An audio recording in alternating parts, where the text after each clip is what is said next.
Pakar Hukum Pidana Erdianto Effendi menyebut Roy Suryo bisa dijerat dengan pasal pencemaran nama baik dalam kasus dugaan fitnah ijazah terlepas ijazah tersebut asli atau palsu. Namun Roy bisa lolos dari jerat pidana jika bisa membuktikan bahwa tindakannya tersebut demi kepentingan umum. Yang jadi persoalan sebetulnya bukan masalah palsu atau tidak palsu dulu. Itu yang nomor 2 sebetulnya. Yang pertama itu sebenarnya adalah terkait dengan pencemaran nama baik. Jadi banyak orang yang Sekira... Kalau pencemaran nama baik ya nggak bisa ditentukan kalau tidak ada palsu tidak palsu. Ya tunggu dulu. Oke, gimana maksud logikanya? Jadi gini, yang dilaporkan atau diadukan oleh Pak Jokowi adalah pencemaran nama baik atau fitnah. Oke. Kalau dalam pencemaran nama baik itu pasal 310 KUHP lama dan pasal 433 KUHP baru. Ini menyatakan bahwa barang siapa atau setiap orang menuduhkan orang melakukan sesuatu dengan maksud untuk diketahui umum. Jadi yang dicela di situ adalah mengumumkan sesuatu yang dituduhkan itu. Misalnya saya dituduh selingkuh. Walaupun benar saya selingkuh, tapi ketika orang itu tidak punya hak, dia tidak punya kepentingan untuk menuding selingkuh? Menuding saya selingkuh, bukan menuding, mengumumkan kepada publik. Oke. Jadi letak ketercelaannya itu adalah termasuk pencemaran nama baik. Ya itu pencemaran nama baik. Oh, jadi gini. Oke, saya ngerti. Ya. Jadi apakah ijazahnya asli atau palsu?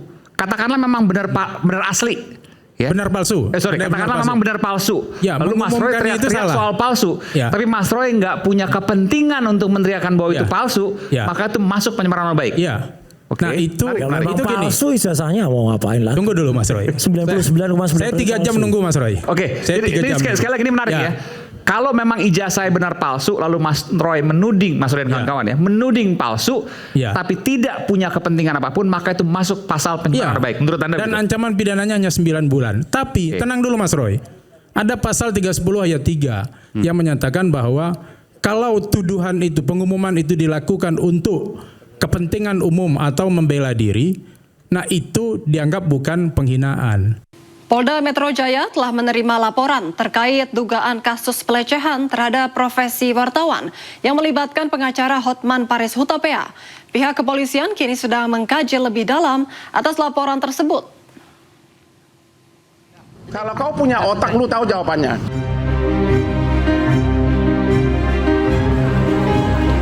Polda Metro Jaya akan memanggil Hotman Paris Hutapea terkait kasus pernyataannya yang dinilai merendahkan profesi wartawan.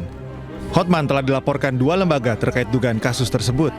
Kabid Humas Polda Metro Jaya, Kombes Pol Budi Hermanto mengatakan, laporan telah diterima Sentra Pelayanan Kepolisian Terpadu dan tengah dikaji lebih dalam.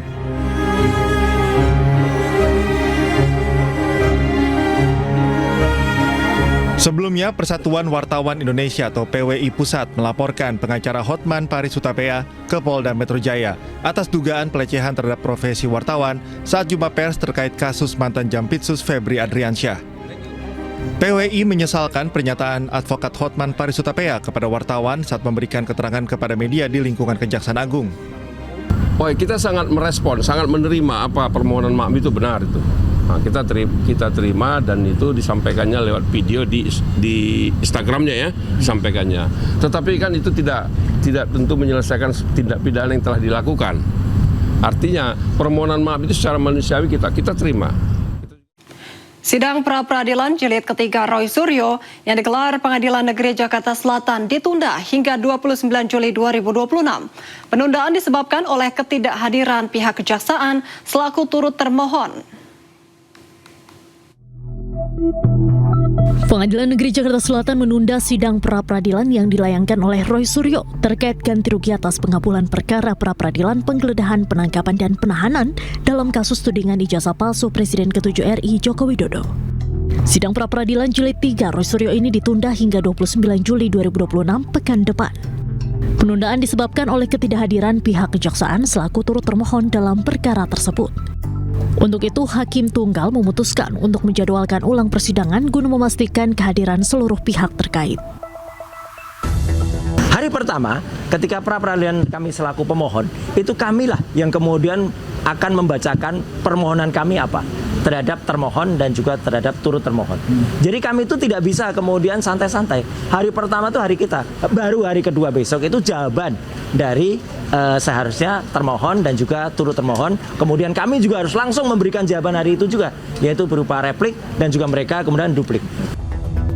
Sebelumnya pada sidang pra-peradilan kali ini, Royo mengajukan gugatan untuk menuntut ganti rugi kepada pihak Polda Metro Jaya dan Kejaksaan sekitar 210 juta rupiah atas upaya paksa yang dilakukan penyidik Polda Metro Jaya. Dari Jakarta, tim liputan iNews melaporkan. Kubu Roy Suryo membantah tudingan yang menyebut pihaknya sengaja mengajukan pra-peradilan berjilid-jilid untuk menunda sidang pokok perkara kasus tudingan ijazah Presiden ke-7 Joko Widodo. Kini Roy Suryo tengah mengajukan pra-peradilan jilid 3 atas ganti rugi imbas penahanan Polda Metro Jaya.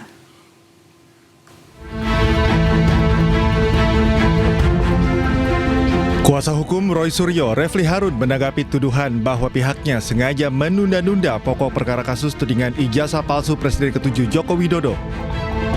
Refli menepis tudingan seusai sidang pra-peradilan ketiga kliennya di Pengadilan Negeri Jakarta Selatan. Ia menjelaskan pra-peradilan merupakan hak yang dimiliki pihaknya. Menurutnya ada kebolehan mengajukan pra-peradilan kembali selama poin permohonan berbeda dan tidak mengulangi poin yang sama.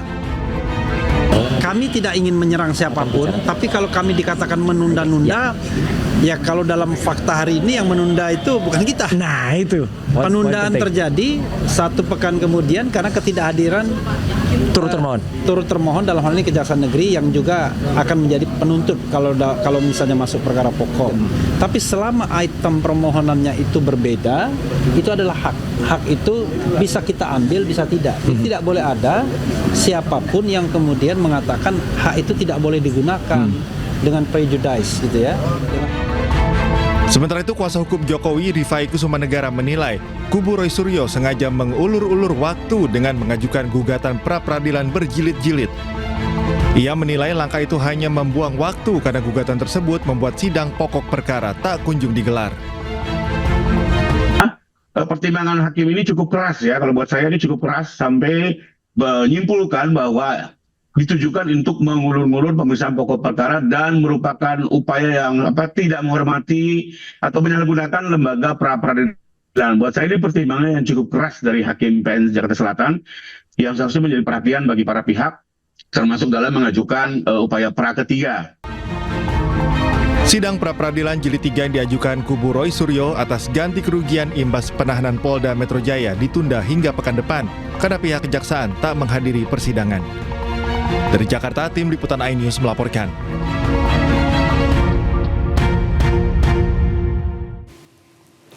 Pemirsa, Presiden Prabowo Subianto resmi menunjuk Kuntadi sebagai Jampitsus Kejaksaan Agung. Keputusan Presiden telah ditandatangani dan akan segera diserahkan kepada Kejaksaan Agung untuk ditindaklanjuti.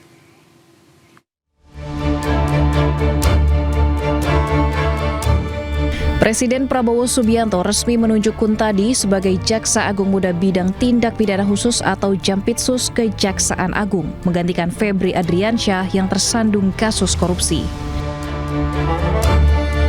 Pengangkatan itu dilakukan setelah Prabowo menandatangani keputusan Presiden atau Kepres sesuai usulan Jaksa Agung ST Burhanuddin. Menteri Sekretaris Negara Prasetyo Hadi mengatakan Kepres tersebut telah ditandatangani Presiden dan akan segera diserahkan kepada Kejaksaan Agung untuk ditindaklanjuti.